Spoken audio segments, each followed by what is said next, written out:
ये वाकया 1480 की ओट्रियांतो मुहिम से जुड़ा है, जब सुल्तान मोहम्मद फातिह ने इटली में कदम रखते हुए बराह रास्त पापाए आजम के असरो नफूज को चैलेंज किया।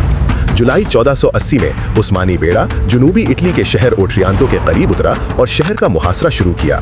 ओट्रियांतो उस जमाने में पापाए आजम के जेरे असर इलाकों का दरवाजा समझा जाता था, इसलिए ये हमला पूरे यूरोप के लिए इंतहाई तशवीश का बाइस बन गया।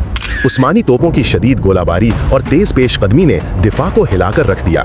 हालात देखते ही पापाए आजम के नुमाइंदे और आला मजहबी अहलिदार शहर छोड़कर रोम की तरफ भाग गए, ताकि पापा सिक्सटस चौहारम को सूरत हाल की फौरी इत्तला दे सकें। उनके चले जाने से ओट्रियांतो की अवाम क़ियादत और रहनुमाई से महरूम हो गई, जिसके बायस दिफा मजीद कमजोर पड़ गया। नतीजतन चंद दिनों के अंदर उस्मानी फौज ने शहर फतह कर लिया और पूरे यूरोप में खौफ की एक लहर दौड़ गई कि सुल्तान मोहम्मद फातिह अब सीधा वेटिकन तक पहुंच सकते हैं।